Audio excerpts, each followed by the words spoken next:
Assalamualaikum warahmatullahi wabarakatuh. Waalaikumsalam warahmatullahi wabarakatuh. Pagi juga. Baik anak-anak semuanya, untuk pertemuan lanjutan kita tentang pembahasan dalam materi Al-Quran Hadis, kita masuk kepada mujahadatun nafs, pengendalian diri. Ini dikhususkan kepada anak-anak kelas 11 untuk semua kelas.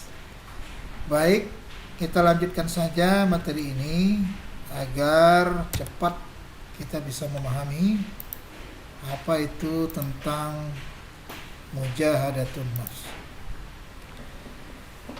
Mujahadah an-nafs. Mujahadah an-nafs berasal dari bahasa Arab. Terdiri dari atas dua kata, yakni mujahadah yang artinya kesungguhan dalam mengendalikan sesuatu, dan an-nafs yang artinya diri pribadi. Jadi anak-anak semua, bila kita gabungkan mujahadah an-nafs adalah kesungguhan dalam mengendalikan diri pribadi atau sikap kontrol diri kita. Di mana itu bisa kita lakukan? Di mana saja? Mana kita hidup di lingkungan apa saja, kita harus mampu yang kita gunakan dalam istilah mujahadah an-nafs atau mengendalikan diri kita. Sikap kontrol diri atau mujahadah an-nafs adalah suatu sikap yang diajarkan dalam Islam agar manusia itu mampu menjadi pribadi yang tidak selalu mengedepankan hawa nafsu atau emosi dalam menjalankan kehidupan, tetapi mampu mengendalikan emosi dan hawa nafsunya dengan selalu mengedepankan kejernihan hati, kejernihan berpikir, serta perilaku mulia yang dapat meninggikan derajatnya di hadapan Allah Subhanahu wa taala. Rasulullah sallallahu alaihi wasallam pernah mengatakan, orang yang cerdas adalah orang yang mampu mengendalikan dirinya dan beramal untuk kehidupan setelah kematian. Hadis riwayat At-Tirmidzi. Baik, kita lanjutkan. Mujahadatun an-nafs, dasar yang kita ambil adalah surah Al-Anfal. Berikut kita baca surat tersebut sambil kita menerjemahkan. Bismillahirrahmanirrahim. Anak-anak semua juga bisa mengikutinya secara perlahan-lahan. Ya, diikuti secara bersama-sama agar kita juga paham apa itu surat yang berkenaan dengan mujahadatun nafs. Innal ladzina amanu wa hajaru wajahadu bi amwalihim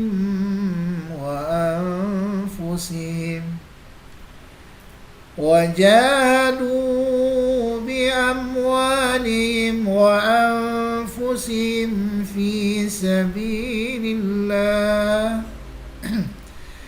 والذين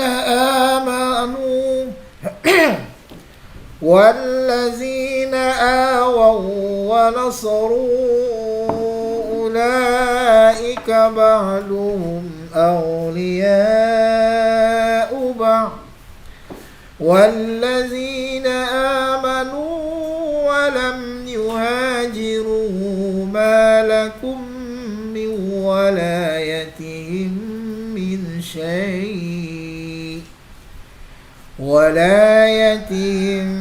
من شيء حتى يهاجروا وإن استنصروكم في الدين فعليكم النصر إلا على قوم بينكم وبينهم ميثاق والله بما تعملون بصير. Sallallahu alaihi wasallam. Nah, kenapa ayat ini yang menjadi dasar dari mujahadatun nafs? Karena ada di sini kategori untuk mengendalikan diri. Ada dua di sini yang dijelaskan oleh Allah. Sesungguhnya orang-orang yang beriman, orang-orang yang hijrah, orang-orang yang berjihad, wahajaru wajahad, orang yang hijrah dan berjihad, dengan apa dia berjihad? Bi amwalihim, dengan harta mereka. Terus dengan apa lagi? Wa anfusihim, dengan diri mereka. Di jalan Allah, fi sabilillah, di jalan Allah. Dan orang-orang yang memberikan tempat kediaman pertolongan, wa nasaru ulaika ma'lum, mereka itu adalah sebagian di antara mereka satu sama lain saling melindungi, ma'lum auliya. Wallazina amanu, dan orang-orang yang hijrah, yang belum mau hijrah. Nah, ini nanti kita terangkan orang-orang yang belum mau hijrah. Malakum min amwal, takut meninggalkan harta mereka dengan sesuatu hingga mereka sebelum berhijrah. Wa in istansarukum fi fid dini fa alaikumun nasr. Akan tetapi yang belum hijrah ini meminta pertolongan padamu dalam urusan pembelaan agama, fid, maka kamu wajib memberikan pertolongan kecuali bagi kaum yang telah perjanjian antara kamu dengan mereka. Nah, wa innahum misaq, wallahu bima ta'maluna basir, dan Allah Maha melihat apa yang kamu kerjakan. Apa yang terjadi di dalam ayat ini Allah menggambarkan, yaitunya pertama ada orang yang beriman lalu dia hijrah dari Mekah ke Madinah. Dia itu disebut dengan jihad fi sabilillah. Dan orang-orang yang hijrah dari Mekah ke Madinah ini disebut dengan kaum muhajirin atau disebut juga dengan kaum pendatang. Lalu di mana letaknya di antara mereka itu saling tolong menolong? Nah, wallazina awaw wa nasaru ulaika ba'duhum awliya ba'd. Maksudnya di sini orang yang dari Mekah ke Madinah melakukan perjalanan disebut dengan muhajirin. Orang Madinah yang menyambut kedatangan orang Mekah itu disebut dengan kaum Ansor. Kaum Ansor artinya kaum penolong. Mereka memberikan tempat, mereka memberikan makanan, malah mereka memberikan pakaian, apa saja yang dibutuhkan oleh orang-orang yang hijrah dari Mekah ke Madinah yang disebut dengan muhajirin itu. Mereka itu saling tolong menolong. Saling tolong menolong. Nah, kemudian apa kemudian yang disebut dengan orang-orang beriman tapi dia tidak hijrah, dia masih tetap di Mekah tapi dia sudah berislam. Nah, orang-orang ini bagaimana? Tentu dia diletakkan oleh Allah dalam urutan yang kedua. Maksud urutan kedua tidak sama dengan orang yang hijrah yang pertama yang berjihad. Dia meninggalkan harta, meninggalkan semuanya demi membela agama Allah. Nah, orang yang kedua, dia masuk Islam tapi belum mau meninggalkan hartanya, belum mau meninggalkan istrinya, belum mau meninggalkan lingkungannya. Orang ini dimasukkan kategori yang kedua. Nah, orang-orang ini berada dalam lingkungan orang-orang kafir Quraisy, Mekah. Nah, lalu mereka ini tak mampu keluar, tapi bila mereka minta tolong, maka orang-orang beriman yang ada di Madinah wajib menolongnya. Hal seperti ini bukan terjadi di zaman itu saja. Hari ini kita bisa melihat orang-orang Islam ada di Israel, Palestina, lalu dia tidak bisa berbuat apa-apa dan kita wajib untuk menolongnya. Nah, seperti kejadian di Rohingya, Cina, di Tiongkok. Dia berada di tengah-tengah tempat orang-orang kafir. Nah, kalau dia minta tolong, kita wajib menolongnya. Mungkin berupa makanan, pakaian, perumahan, mungkin juga seperti obat-obatan. Nah, kita wajib untuk menolongnya, untuk membantunya. Nah, lalu dalam intisari ayat ini juga dikatakan dalam urusan agama, Misalnya untuk dakwah Islam, apabila orang mukmin di Mekah yang tadi belum melakukan hijrah, tapi minta pertolongan kepada orang mukmin di Madinah, maka wajib memberikan pertolongan. Nah, itulah yang dimaksud dengan mengendalikan diri dalam ayat ini, isi kandungan Al-Quran surat Al-Anfal ayat 72. Baik, sekarang kita lanjutkan. Nah, ada sebuah hadis dari Rasulullah tentang orang-orang yang mujahadan nafs, orang-orang yang bisa mengendalikan diri. Apa kata Rasulullah? Ini ada sebuah hadis dari Abi Hurairah radhiyallahu an. An Abi Hurairah radhiyallahu an, anna Rasulullah sallallahu alaihi wasallam qala. Apa kata Rasulullah? Laisa syadidu bisur'ati, innama syadidul ladzi yamliku nafsahu indal ghadab. Rawahul Bukhari wa Muslim. Apa kata Rasulullah? Orang yang kuat adalah orang yang dapat mengendalikan dirinya ketika dia marah.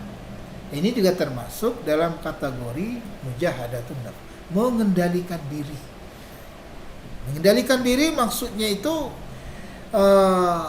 orang yang kuat itu bukan orang yang hanya tinggi ilmunya saja, tidak. Bukan kekar badannya saja juga tidak. Tapi di samping dia punya ilmu, di samping kuat badannya, kuat tenaganya, cerdas otaknya, tapi juga dia mampu mengendalikan marah.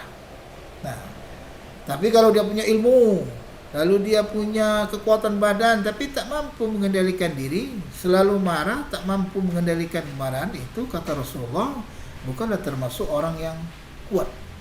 Ya, karena nafsu yang datang dari diri kita itu adalah pengendalian yang sangat dibutuhkan oleh diri itu sendiri.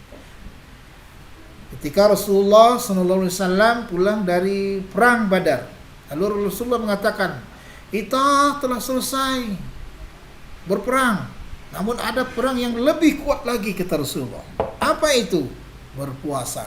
Apa berpuasa? Mengendalikan diri supaya tidak makan, supaya tidak minum, dan menjaga syahwat. Nah, itu lebih berat daripada perang, harus melawan daripada orang-orang kafir. Nah, begitulah pentingnya bahwa mengendalikan diri, terutama mengendalikan kemarahan, emosi yang ada pada diri kita. Kita dapat mengendalikannya, barulah kita disebut dengan orang yang kuat menurut Rasulullah SAW. Nah, anak-anak Bapak semuanya, dari uraian tadi, di samping surat Al-Anfal, ditambah dengan beberapa hadis dari Rasulullah SAW, maka setelah kita mempelajari mujahadatun nafs ini, apa yang harus kita lakukan? Yang pertama adalah meningkatkan keimanan kita kepada Allah. Yang kedua, laksanakan perintah Allah, salat, puasa, zakat, haji, dan yang lain-lain. Untuk apa itu? Agar menambah kekuatan batin kita supaya diri kita ini bisa mengendalikan diri. Yang ketiga, menjauhi perbuatan tercela. Apa itu perbuatan tercela yang barangkali harus kita tinggalkan, ya, seperti mabuk, ngebut-ngebut di jalan raya pakai motor, teriak-teriakan, berjudi, merokok, dan semuanya itu juga termasuk perbuatan yang tercela. Dan itu harus kita hindarkan supaya kita ini lebih dekat kepada Allah. Itulah manfaatnya kita ini belajar mujahadah. Lalu apa hikmah yang kita ambil dari pelajaran ini? Yang pertama, meningkatkan kesabaran. Karena judulnya tadi adalah mujahadah. Mujahadatun nafs, meningkatkan kesabaran kita. Nah, yang kedua, dapat mempertimbangkan kebutuhan hidup sesuai kemampuan diri kita. Kalau kita masih usia kita sekolah, ya jangan memasakkan diri kita kepada orang tua harus belajar sekian, harus beli ini, harus beli itu. Tidak, tapi sesuaikan dengan kondisi kehidupan kita, karena kita mampu mengendalikan nafsu.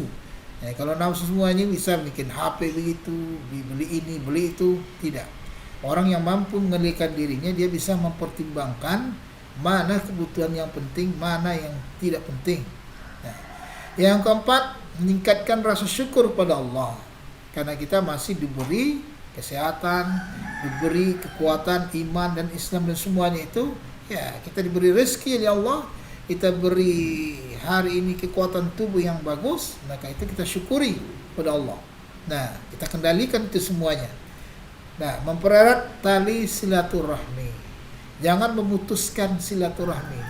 Nah, masih ingat ucapan presiden kita sebelumnya, 1 orang lawan terlalu banyak, tapi 1000 kawan terlalu sedikit. Nah, ini ungkapannya sangat bagus. Seorang presiden mengatakan 1000 kawan kurang, 1 orang lawan terlalu banyak. Nah, mantap. Ini juga sifat pengendalian diri kita, sehingga silaturahmi antara teman, sahabat, lalu keluarga, karib kerabat kita itu harus dipererat supaya rahmat Allah itu selalu turun. Terhindar dari maksiat. Kalau kita sudah mampu mengendalikan nafsu diri kita ini, kita menjauhi semuanya, insya Allah kita terhindar dari maksiat. Yang selanjutnya, terhindar dari perselisihan. Ya, kalau semua jadi sahabat tak mungkin lah. Nah, apa fungsinya di sana? Itulah kesabaran tadi. Salah sedikit kita maafkan. Ada orang salah, ya kita maafkan. Satu hal yang kecil jangan diperbesar, apalagi yang besar dibesarkan lagi. Kalau itu bisa dimaafkan, dimaafkan. Karena itulah keinginan Allah, supaya kita termasuk orang yang sabar. Mengurangi rasa gelisah, cemas, iri, dan tidak puas. Orang yang mampu mengendalikan diri, dia tidak akan melihat orang lain.